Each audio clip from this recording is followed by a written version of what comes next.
Have you ever stopped to think that the desire that keeps nudging you might be more real than what you see with your eyes? Sounds crazy, right? But what if I told you it's not random, not a mistake, and definitely not a whim?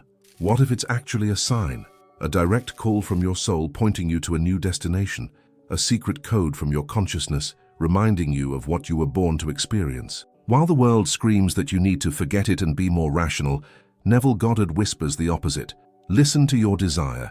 It's the voice of God within you, and that changes everything. Suddenly, that urge to switch careers, that scene you imagined before bed, that craving for a different life, stops feeling like fantasy and starts feeling like guidance. It's not escapism, it's direction. It's your conscious desire pulling you toward the end result that's already yours.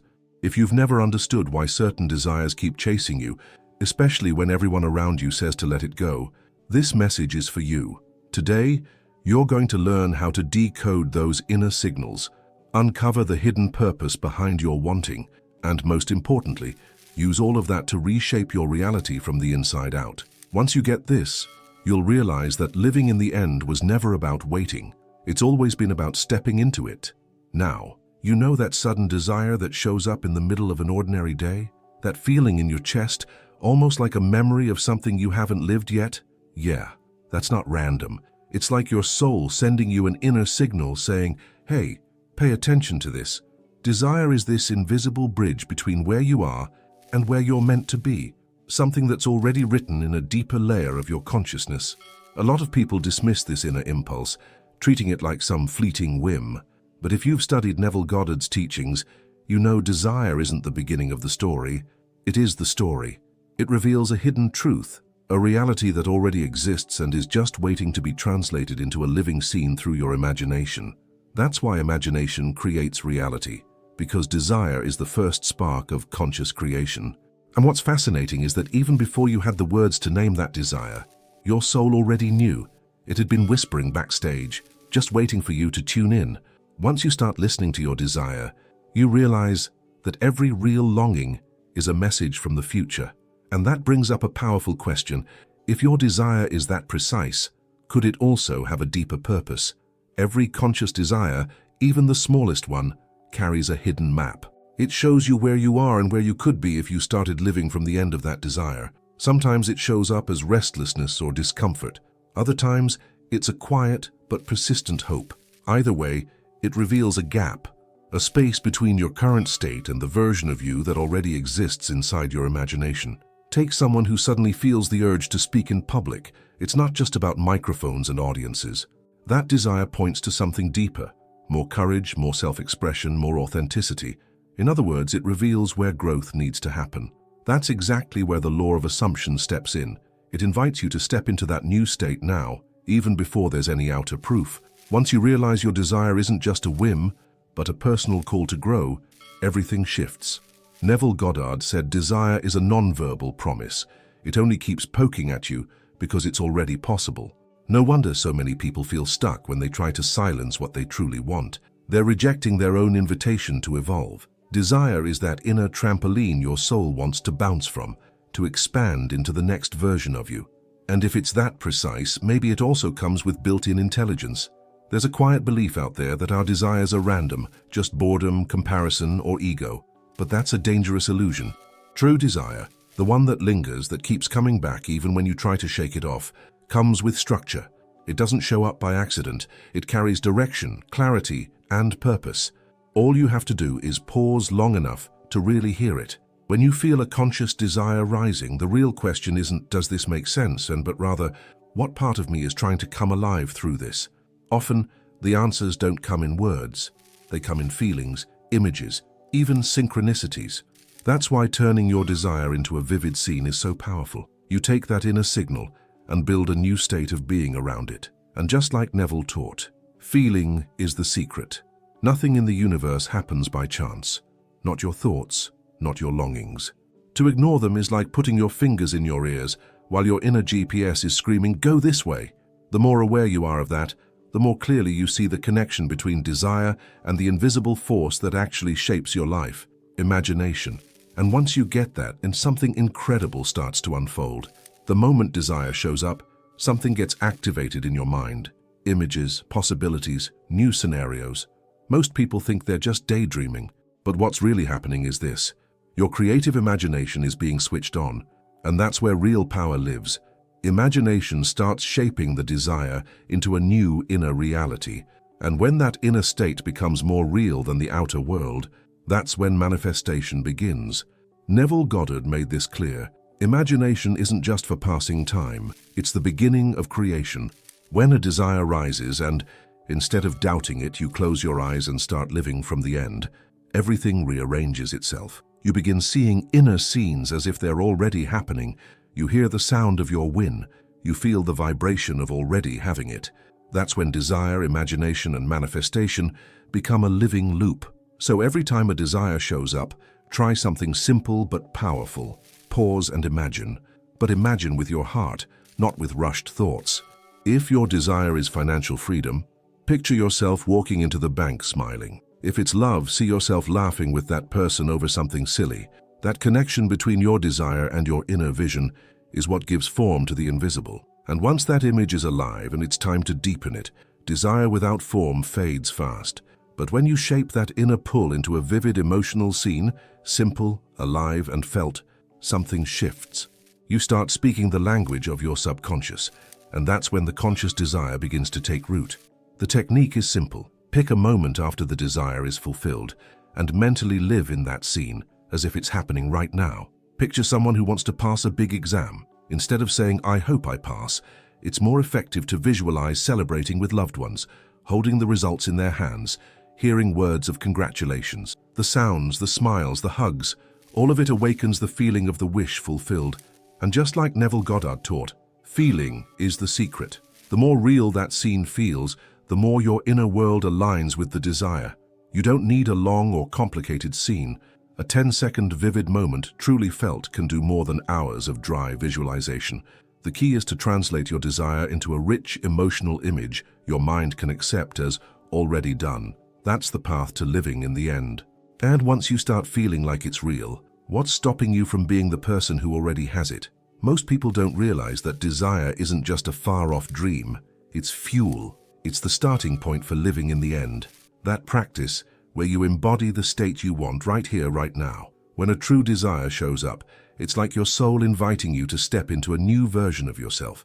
It's not just about wanting, it's about becoming. And that becoming starts with the small choices. How you walk, how you speak, how you see yourself. Living in the end doesn't mean pretending. It means stepping into the mindset of someone who already is that person. If your desire is abundance, start acting like someone who trusts the flow of money, even if your bank account hasn't caught up yet. If it's love, carry yourself like someone who knows they are loved and secure. That emotional state becomes a silent magnet. And that's where the law of assumption kicks in, not just as a concept, but as a living experience. Neville Goddard taught that the end determines the means. In other words, don't obsess over how it will happen, just lock in the final state. When desire becomes fuel for that new identity, you walk around with a different kind of energy. More grounded, more confident, more tuned into the truth that what you feel inside will eventually mirror outside. And all of this makes even more sense when you realize that desire has spiritual direction too.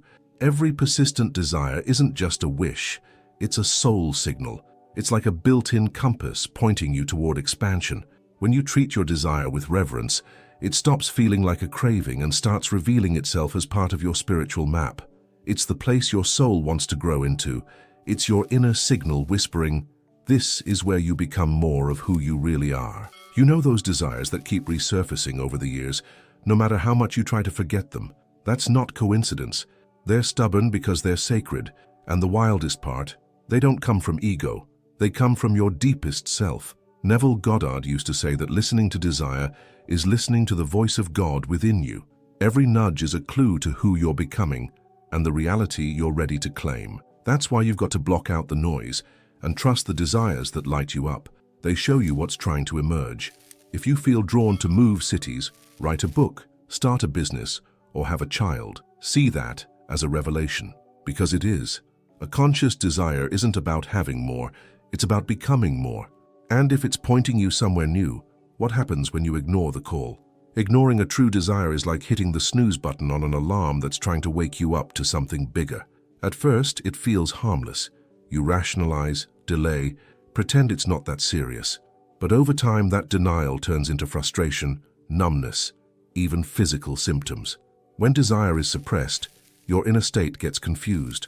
Imagination loses its spark. And worst of all, you start living more in fear than in faith. So many people spend years self-sabotaging without realizing it.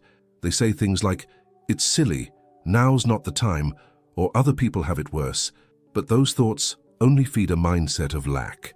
Because every time you silence a true desire, you're shutting the door on manifestation. Neville Goddard warned about this. Suppressed desire hardens the soul. And when you're hardened on the inside, you lose the power to create through imagination. That's when living in the end becomes almost impossible. The good news is, you can reverse that cycle. The first step is to start honoring your impulses. Listen to the desire, write it down, say it out loud, feel what it's trying to tell you. That alone begins to shift your state. You realize desire isn't a problem, it's a bridge. And once you start trusting that bridge, something inside you relaxes. Manifestation begins to flow with a lot less resistance. Trusting desire is like letting go of the steering wheel and allowing the current to carry you, not out of recklessness, but deep faith. Your rational mind will want to control everything, the when, the how, the outcome. But desire doesn't bloom under control. It blooms through surrender. The moment you treat desire like a wise guide, something opens up. You soften into the flow. And that quiet trust becomes the soil where manifestation takes root. Think about it. How many times has something you deeply wanted only shown up after you stopped pushing so hard? Exactly. When desire is honored, it unfolds naturally. Neville Goddard taught that living in the end isn't a forced action, it's a state of deep acceptance. Trusting desire means letting it carry you to where your soul already lives. That invisible faith is what turns feelings into facts. So next time a strong desire rises, don't rush to fix it or force it. Instead, pause, feel, watch, imagine, move lightly. Imagination creates reality, yes, but it needs the fuel of faith. And it's in that trusting energy that desire, imagination, and manifestation start aligning in a powerful rhythm, one that completes itself in the most natural way possible. There's a moment when everything clicks. Desire shows up, imagination kicks in, the feeling ignites, and then manifestation happens. It's not magic, it's flow. It's the natural cycle of creation. You hear the desire, you turn it into an image, you live the feeling as if it's already done, and reality responds. Neville Goddard explained it clearly. When these three elements come together, the outer world has no choice but to reflect your inner state. It's like building a fire. Desire is the spark, imagination is the wood, and feeling is the flame. Without one, there's no fire. But when all three come together, everything burns and lights up. This integration doesn't require hustle. It requires alignment. It requires that you trust your inner signal, live in the end with conviction, and allow the scene to unfold with sincerity. That's when desire, imagination, and manifestation become one seamless experience. When you master this, you stop creating from reaction and start creating with intention. And you walk through life lighter, because you understand that feeling is the secret, not just dreaming. So here's the question. Now that you know how this works, are you ready to actually put it into practice? Now that you know desire isn't random, it's a sign, a living bridge between your now and your future, the only thing left to ask is, what are you going to do with it? Will you keep ignoring that inner nudge, or will you finally give it the attention it deserves? Because every time you suppress a real desire, you step further away from your own expansion. But every time you honor it, you reactivate your creative power. Have you noticed which desires keep knocking at your door lately? Have you tried to feel what they're trying to show you? Without judgment, without fear, without needing to figure it all out? What if what you're feeling is the fastest path to the life you've been asking for? That's the key. Turn your desire into a scene, live in the end, trust the flow, and remember, feeling is the secret. That changes everything. If this message hit home for you, drop a comment and share what desire you feel is trying to rise up in you. I want to know what your soul is trying to tell you. And if you want to keep learning how imagination creates reality, how to live the law of assumption in real life, and how to follow desire with intention, hit subscribe and turn on notifications. Because here we manifest on purpose, not by chance.